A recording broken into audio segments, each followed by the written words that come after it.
Olá, turma!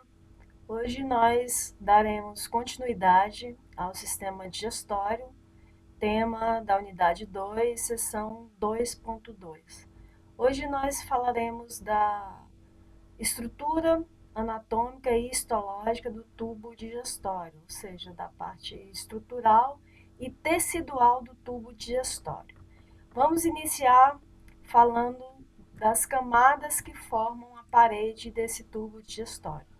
O tubo digestório, ele é formado de 5 camadas que compõem aí essa parede. Nós iniciaremos aí falando da camada chamada de camada mucosa, e essa camada ela é formada por tecido epitelial de revestimento e tecido conjuntivo, e ainda tem uma camada fina de musculatura lisa, então também composta aí de tecido muscular. Qual a função dessa camada? Então, uma das funções é aumentar a área de absorção, que a gente chama de superfície de absorção, através da formação de pregas, e ainda a obtenção de nódulos linfáticos, que vai atuar aí na proteção contra patógenos, ou seja, agentes estranhos, né, que possam acometer aí essa parede formada por essas camadas. A segunda camada é a camada submucosa. Essa camada é altamente vascularizada e, além dos vasos sanguíneos, possui uma rede de vasos linfáticos e também neurônios que vão ter funções aí bem especiais. Nessa camada chamada de submucosa, nós temos a recepção das moléculas que são absorvidas, e através dessa rede de neurônios nós vamos ter o controle das secreções e da movimentação do trato gastrointestinal, então dos movimentos aí do trato gastrointestinal. A terceira camada é a camada muscular. Essa camada muscular, ela vai possibilitar. A terceira camada é a camada muscular. Essa camada ela é formada por um tecido muscular liso ou estriado e vai atuar aí nas contrações involuntárias. Qual a macrofunção dessa camada? Vai dar auxílio à degradação, né, desses alimentos, dessas moléculas alimentares, misturando o que nós chamamos de enzima digestiva. O que são enzimas? São proteínas especiais aqui que atuam aí no processo digestório. A quarta camada é chamada de camada serosa. Essa camada é a camada mais externa do trato gastrointestinal, e a função dela vai ser a secreção de líquido seroso. Para que serve esse líquido seroso? Para facilitar que os órgãos deslizem um contra os outros, então a movimentação aí entre esses órgãos. E a última camada, chamada de aumento maior, em algumas literaturas, né, nem tratam isso como camada, mas é uma camada composta aí de gordura. E essa camada vai servir de revestimento aí para as estruturas do tubo digestório. Vamos agora visualizar, né, como se distribui, como está, né, distribuída aí essas 5 camadas nesse tecido que forma esse trato digestório. Vamos entender um pouquinho como é que se dá essa distribuição. Aqui eu tenho um corte, né, um corte transversal para a gente entender essas camadas, e a gente consegue perceber aqui a distribuição delas. Aqui em cima a camada mucosa. Então, se é uma camada mucosa, né, a grande função dela é a produção aí de mucose, aí mostrando os epitélios de revestimento que formam essa camada, e a musculatura e a grande função dela, que aumenta a área de absorção, que é aumento de superfície, na produção aí dessas mucosas. Aqui embaixo nós temos a camada muscular, que nós já falamos. Essa camada muscular vai possibilitar aí a motilidade. O que é a motilidade? É o movimento, né, através das contrações aí musculares.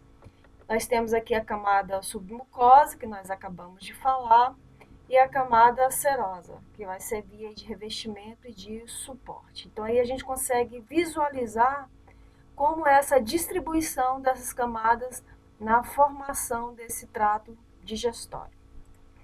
Agora nós vamos falar de um processo chamado de peristaltismo. Nós já ouvimos, né, em outros momentos falar de movimentos peristálticos, mas vamos entender como é esse processo e para que ele serve aqui na digestão. Primeiro que nós temos que lembrar é que movimentos peristálticos acontecem em vários órgãos do nosso corpo, né? Aqui nós estamos tratando do sistema digestório, mas acontece, né, em outros tratos também, em outros sistemas, mas vamos aqui direcionar para o nosso tema da nossa aula. Então, o que são esses movimentos peristálticos? Ele é consequência de uma ação muscular que vão se contrair, que são os músculos lisos, que vão constituir aí esses órgãos do tubo digestório. E para que servem esses movimentos? Eles vão garantir que o bolo alimentar, que os alimentos transitem, se mobilizem, se movimentem aí dentro desse tubo digestório, ou trato digestório, como queira. Aqui mostrando, né, o caminho do bolo alimentar. Então, o sentido é sempre cefálico anal, então, né, sempre de cima para baixo, porque cefálico não porque começa lá na porção do sistema nervoso, porque nós sabemos que a digestão começa na boca, né? Então, a partir da boca até a região aí anal. Então, essa direção vai ser sempre unilateral, então sempre nesse sentido, para que esse bolo alimentar chegue até o final aí do trato digestório. E aqui mostrando, né, os dois movimentos, o movimento de contração para que esse bolo alimentar vá descendo até chegar na porção final aí do trato digestório. Em relação aos movimentos peristálticos, quem controla esses movimentos peristálticos? Eles são movimentos involuntários que é controlado aí pelo sistema nervoso autônomo. Então, aonde nós temos mais aí esse movimento peristáltico e como se inicia esse processo? Então, nós vimos que a digestão ela inicia-se na boca, onde o alimento vai ser mastigado, vai ser misturado à saliva, onde tem enzimas também atuando. Esse bolo alimentar vai ser empurrado pela língua em direção à faringe e depois vai chegar à região do esôfago. Quando chega na região do esôfago, os movimentos peristálticos vão levar esse alimento até o estômago. Então, a média de tempo para isso acontecer é 10 segundos. Então, em 10 segundos, eu tenho aí todo esse processo, todo esse movimento aí acontecendo nessa direção. Agora nós vamos falar sobre o esôfago. E falando do esôfago, né, eu tenho que entender qual a função desse esôfago e de que ele é formado, no que ele está interligado. Então, o esôfago ele é um tubo muscular, então ele se estende da região. O esôfago se estende do esfíncter superior esofágico até a junção do esôfago e estômago, porque é ele que vai carregar, né, o bolo alimentar para que chegue até a região do estômago. É a musculatura que envolve, que forma esse esôfago, é a musculatura lisa e estriada, e a função dele é conduzir o alimento, né, lá da cavidade oral até a cavidade do estômago, através dos movimentos peristálticos que nós acabamos de falar. Agora, sobre os esfíncteres. O que são esfíncteres? Né? São musculaturas contráteis, formadas por fibras circulares, concêntricas e lisas, tem controle involuntário e tem formato de anel. Nós temos esfíncteres em várias partes do nosso corpo. Qual a função, né, desses esfíncteres? Vai controlar a abertura e fechamento de orifícios. Aí, em algumas regiões que nós podemos citar, onde nós temos esses esfíncteres, é a região da boca, bexiga, o ânus, vagina, o músculo da pupila e o palato faríngeo, que está ligado aí à região dos órgãos aí digestivos. No total, nós temos pelo menos 43 esfíncteres no corpo humano. Então, eles possuem tamanhos variados, alguns são microscópicos e outros são maiores. Mas os mais importantes, né, o que nós vamos falar é do cardio, do anal e do pilórico e o urinário. Então, aqui, como nós estamos falando de sistema digestório, nós vamos falar só os relacionados ao sistema digestório. Primeiro que nós vamos falar sobre o esfíncter cárdico. Então, aqui a gente mostrando, né, esse esfíncter cárdio e o pilórico, que nós vamos falar daqui a pouco. Qual a função dele? Vai evitar que o refluxo gástrico aconteça na região aí do esôfago, ou seja, né, que o bolo alimentar, o fluxo desse alimento retorne. Né? Por isso que a gente fala, quando a gente vomita, fala teve refluxo, o médico fala vomitar, teve refluxo. Então, esse esfíncter gástrico, ele é do sistema digestório, então essa região é uma região de transição, né, entre o esôfago e o estômago, por isso que dá-se o nome aí de região cárdia. Então ele também tem outra nomenclatura, chamada de esfíncter esofágico inferior. Então ele também tem essa nomenclatura. Essa cárdia é uma região extremamente importante, né, muito estudada dentro aí da, dos médicos que estudam a parte gástrica do indivíduo, os gastros, né? Porque nessa região surgem várias doenças que acometem aí a espécie humana. Então, você tem, quando tem um processo inflamatório, ou seja, o seu estômago está produzindo muito ácido, né? Nesse controle aí da alimentação, você pode ter aí o refluxo acontecendo. Em recém-nascido também pode acontecer bastante. Então, você tem várias doenças aí que acometem essa região aí que nós acabamos de ver. Nós temos outro esfíncter chamado de esfíncter anal, que nós vamos falar mais lá para frente, né, na próxima aula, quando a gente vai falar de intestino grosso. É um músculo situado aí no final do aparelho digestório, porque ele está associado ao processo aí de defecação. Por isso que nós vamos falar na próxima aula, lá no intestino grosso. E nós temos aí o esfíncter pilórico, que é uma constrição aí muscular, situada na parte final do estômago, que vai regular a passagem do alimento aí semi-digerido do estômago para o duodeno. Então, eu tenho também aí uma importância, né, nesse anel aí muscular, que vai regular essa passagem aí de alimento de uma região para outra. Então, dependendo dessa abertura desse músculo, né, desse anel pilórico, eu tenho aí um processo de controle da velocidade de esvaziamento gástrico. Pode acontecer de forma mais acelerada ou de forma menos acelerada. Em relação às células do sistema digestório, nós temos várias células que atuam no sistema digestório, que produzem substâncias específicas que são liberadas em locais específicos para desempenhar funções também específicas. Aqui alguns exemplos, né? A célula da mucosa do colo, que vai secretar duas substâncias, o muco e o bicarbonato, que vai ter funções aqui de barreira entre partes do tecido que reveste, que formam, né, esse tubo digestório, e outro vai servir de controle aí da acidez e da basilidade da substância, das soluções aí do estômago.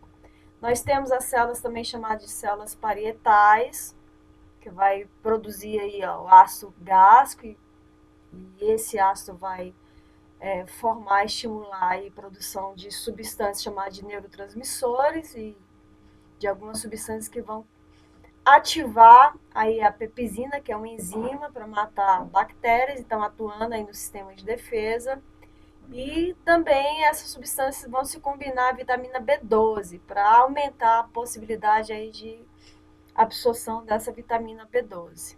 Nós temos células chamadas de enterocromafins, que produz aí a histamina, que está associada aí ao neurotransmissor e à gastrina, que vai estimular a produção de ácido gástrico.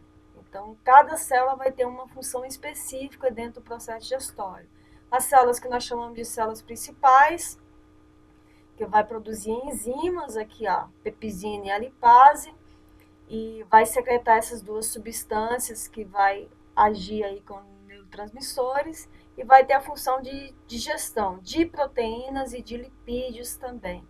As células chamadas de células D, que secreta a substância chamada de somatostatina, que vai estimular a produção de ácido no estômago, que vai inibir a secreção aí também de ácido gástrico, e a célula chamada de célula G, que vai estar envolvida aí com o processo de produção de gastrina, que vai estimular a secreção do ácido gástrico. Então, como vocês podem ver, nós temos diversas células com diversas funções específicas aí dentro desse processo de liberação e estímulo de substâncias. Então, para secretar, eu tenho que produzir, né? Então, quem vai estimular a produção são essas células. Em relação ao estômago, né? A outra estrutura aí desse tubo digestório. Quais as características, né, e as funções aí do estômago? O estômago é uma bolsa, né, um saco, que tem a capacidade de armazenamento de cerca de 2 litros. Essa capacidade pode ser reduzida, né, dependendo de alguma doença crônica ou alguma situação específica do indivíduo. Ele é revestido por uma mucosa aí protetora, obviamente que tem que ter essa proteção, porque, né, se eu tenho ácidos, tenho sucos gástricos, tenho vários componentes aí que pode danificar, lesionar aí essas paredes. Então, por isso que tem essa camada protetora. E tem uma abertura superior, chamada de cádia, inferior de pilório, que nós acabamos de ver lá, né, que está relacionado com o órgão anterior a ele. As funções do estômago: produção do suco gástrico. Então, o que tem lá dentro desse suco gástrico? A água, o ácido clorídrico, que vai atuar no combate aos patógenos, que são os micro-organismos. As enzimas digestivas, que a principal é a pepsina, que vai atuar na degradação das proteínas, então na digestão, né, de proteínas, tão importante aí para os nossos sistemas. E agora nós vamos falar um pouquinho das subdivisões desse estômago, né, como é que ele é subdividido. Então aqui eu tenho a mucosa gástrica, que vai fabricar o que nós acabamos de falar, o muco protetor, porque o estômago precisa dessa proteção.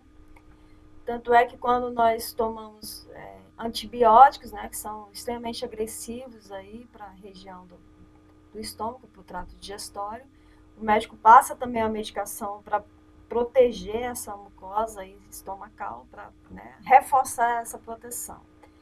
Então, essa mucosa, eu tenho a presença dela de células gastrointestinais, que vão produzir lá o suco gástrico, o ácido clorídrico e as enzimas digestivas que nós acabamos de falar. O ácido clorídrico vai matar boa parte das bactérias que entram no trato digestório, então é um sistema de defesa, né, desse órgão. No geral, esse bolo alimentar, né, ele fica no estômago por cerca de 2 horas. É claro que nós temos alimentos que demoram mais, alimentos que demoram menos serem digeridos, mas no geral eles permanecem cerca de 2 horas aí no estômago. E como é que o estômago vai se esvaziar? Ele se esvazia no intestino delgado, que é lá onde nós temos 90% da absorção aí dos nutrientes. 10% é no estômago e 90% lá no intestino delgado. Agora nós vamos falar das glândulas, de 2 glândulas importantes aí no processo digestório: as glândulas cárdicas e as pilóricas. As cárdicas são glândulas que a gente chama de glândulas secretoras, então elas são revestidas de células produtoras de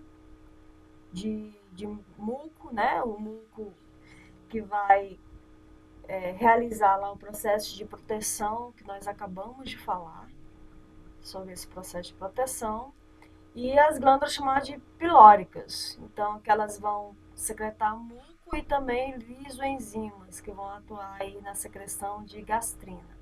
Então aí só mostrando, né, a histologia dessas glândulas através desse processo aí de produção de substâncias para o trato digestório.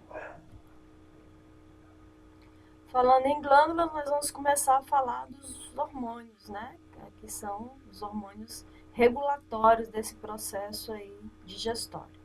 Então, falando de hormônios, nós vamos listar aqui os principais hormônios que controlam esse processo digestório, falando do local de produção e aonde eles atuam e a função de cada um. Nós temos o primeiro aqui, que é a gastrina. O local de produção é o estômago, como nós acabamos de ver, então a ação é no próprio estômago, que vai estimular aí a produção do suco gástrico. Segundo hormônio, a secretina, O local de produção dele é no intestino e ele vai agir no pâncreas, né, que é um órgão anexo aí, uma glândula mista. A função é estimular a liberação de bicarbonato para servir lá de sistema tampão.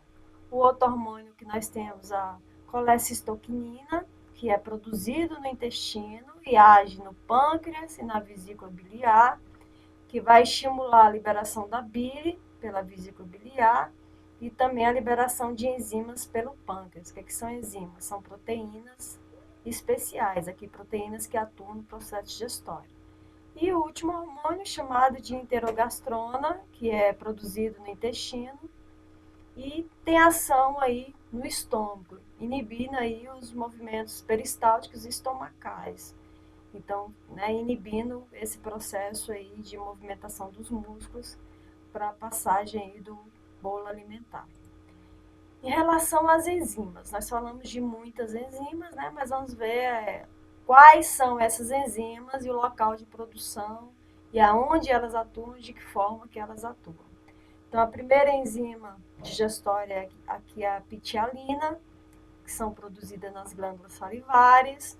A substância-alvo, então a enzima ela tem afinidade para poder atuar. Então, uma enzima específica vai se ligar a uma substância específica, que a pitialina, ela se liga, ela atua em amido. E qual a ação dela? Né? Decompor o amido em maltose. Então, vai fazer a quebra, né, desse tipo de carboidrato. Segundo a enzima que é a pepsina, é produzida no estômago e se associa aí a proteína, então o público-alvo dela, a substância de reação são as proteínas, então vai atuar na decomposição de proteínas, então vai degradar essa molécula em moléculas menores. A segunda é a sacarase, que vai ser produzida aí no intestino delgado e vai atuar na sacarose, decompondo a sacarose em dois tipos de açúcar simples, a glicose e a frutose. A lactase, que é produzida no intestino delgado, que vai atuar na lactose e vai atuar aí na decomposição da lactose em duas moléculas, né? Uma de glicose e outra galactose. Quando eu falo em decomposição, é porque ela vai degradar essa molécula em moléculas menores. Então, né, vai formar duas moléculas diferentes da inicial. A outra é a lipase, que é produzida no pâncreas e vai atuar em lipídios, vai atuar na degradação, na decomposição aí desses lipídios. A outra é a tripsina, que é produzida no pâncreas e vai atuar também na degradação de proteínas. E a amilase pancreática, que vai ser produzida no pâncreas e vai atuar em amido, então também em carboidratos.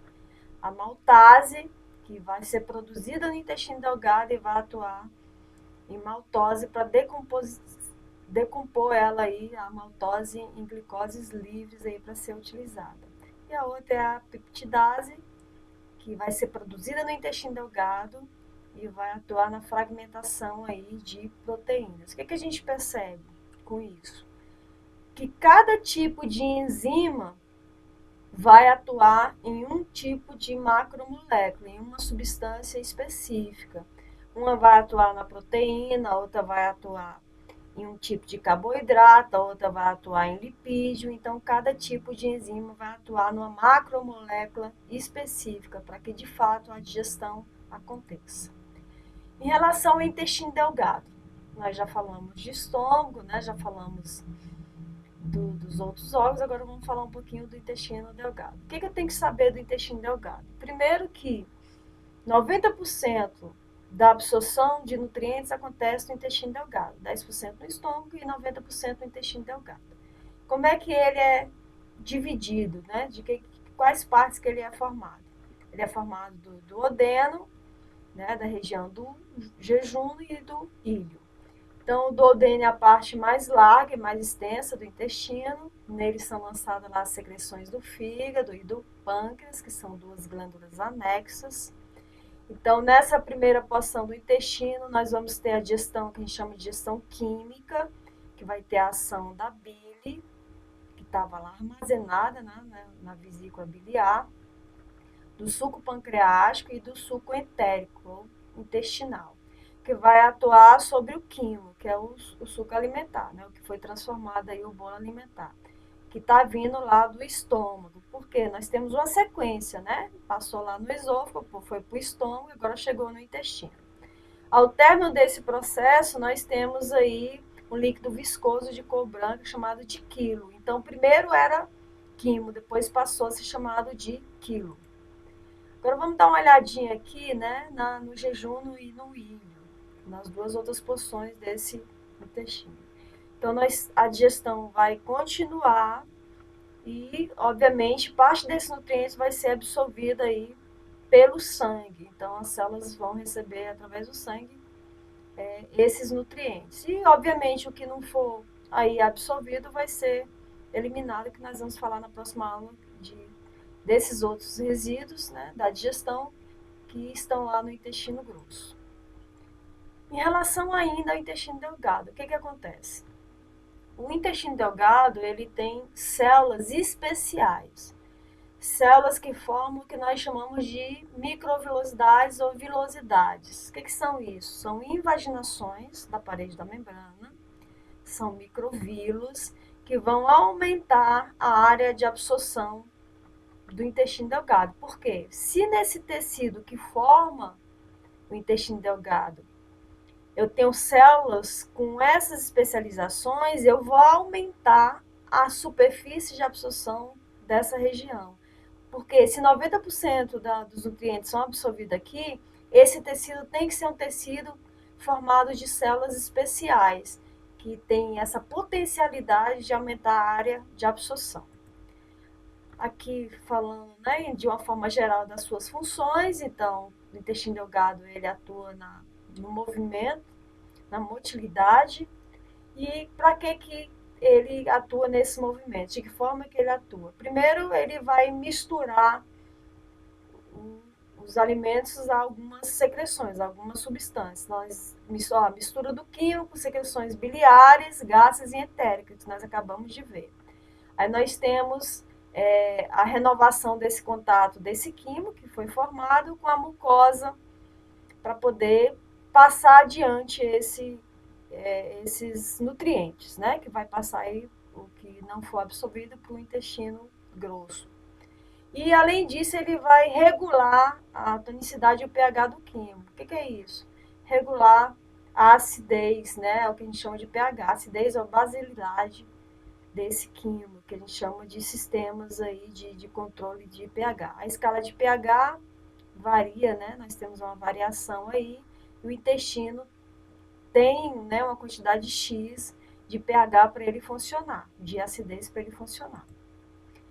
Outro sistema que envolve a ação do sistema digestório é o que nós chamamos de sistema nervoso entérico. Então, o sistema nervoso, nós sempre, como pensamos em neurônio, pensamos só no sistema nervoso central. Só que nós temos neurônios também nessa região do tubo digestório. Então, nós temos uma rede de neurônios que controla a ação digestiva. Então, esse sistema é chamado de sistema nervoso entérico. Então, esse vai ser o nosso assunto agora para fechar esse sistema nervoso entérico.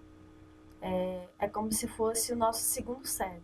Claro que não é o nosso segundo cérebro, a gente trata como segundo cérebro porque nele nós temos milhões de neurônios que vão controlar essa ação gastrointestinal. Então, entre a região do esôfago e do ânus, nós temos 100 milhões de neurônios, então é muita coisa. E para que serve esses grupos de neurônios? Para controlar os movimentos do tubo digestório e a secreção de substância. Então, esse grupo de neurônios é dividido em dois tipos, que a gente chama de neurônios do grupo plexo, mioentérico, mio é muscular, tá? E plexo submucoso. Então, um está associado à camada muscular, que vai controlar aí os movimentos gastrointestinais, o peristaltismo que nós acabamos de falar, né? E os esfíncteres, abertura e fechamento de orifícios, e o plexo submucoso, que vai controlar a produção de substâncias, a secreção de substância e o fluxo sanguíneo. E além disso, nós temos neurotransmissores, que são substâncias químicas que vão fazer todo o controle, toda a conexão aí da ação desses neurônios. Aqui nós temos os dois neurotransmissores, acetilcolina e norepinefrina, um que vai trabalhar na excitação da atividade e o outro vai trabalhar na inibição. Então, uma ação vai ser contrária à outra, né? Enquanto um excita, o outro vai inibir. Em relação a esses circuitos, né, que são circuitos elétricos, primeiro nós temos que lembrar que para esses processos serem controlados, né, a hora de movimentar, a hora de ter o peristaltismo, a secreção de uma substância, nós temos que ter toda uma rede neural que vai fazer esse controle. Então, esse sistema é um sistema que nós chamamos de sistema integrado, de reflexo curto. E nós temos ainda os neurônios que são sensoriais, né, que vão fazer a percepção desses estímulos. Então, vamos dar uma olhadinha aqui para a gente entender como é que é a ordem disso, né, dentro do sistema. Antes de falar do resuminho da ordem de passagem desse sistema, vamos falar dos dois sistemas, da inervação parasimpática, que acontece a nível craniano e sacral, onde eu tenho o nervo vago que vai atuar aí no esôfago, no estômago, no pâncreas, no intestino grosso. A região sacral, onde eu tenho a ação aí de neurônios atuando no intestino grosso para auxiliar, né, para controlar o processo de defecação, que vai, obviamente, fazer o controle aí de todas as atividades dessas localidades. E nós temos a outra inervação, que nós chamamos de inervação simpática, que está ligada ao sistema simpático, né? Que é formado de fibras que vão se originar lá na medula espinhal, entre T5 e L2, né? Então, a torácica 5 e a lombar 2. Então, o que vai acontecer aqui nessa etapa? Nós vamos ter a inibição da atividade do trato gastrointestinal. Então, porque um sistema parasimpático vai ter ações antagônicas ao outro sistema. Então, porque eles têm que, enquanto um vai inibir, o outro vai excitar. Então, nós temos aí o que a gente chama de efeito antagônico dos dois sistemas de inervação. Vamos só ter uma visão geral sobre como é que acontece esse reflexo. Você recebe lá o estímulo, né, na região cefálica da digestão, aí nós temos a ação de substâncias e a presença de alimento que vai, né, possibilitar todo esse movimento. Então, aí as células secretoras do estômago e intestino delgado vão ser ativadas. Aqui eu tenho a via eferente, que é a ação de ligações peptídicas, que são ligações de aminoácidos.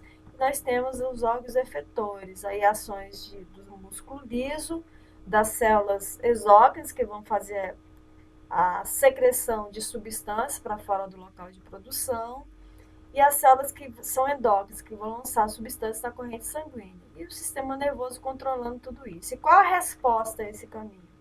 A resposta vai ser mudanças no movimento dessas ações gastrointestinais, a liberação da bile, das secreções do pâncreas, liberação de enzimas digestivas, de ácidos bicarbonatos e aqui as duas situações de fome e de saciedade. Então, através de todo um processo de controle desse sistema nervoso entérico, eu tenho aí o controle do sistema digestório. Na próxima aula nós vamos falar sobre o intestino grosso, das suas funções e de algumas patologias associadas também a esse intestino grosso. Até mais!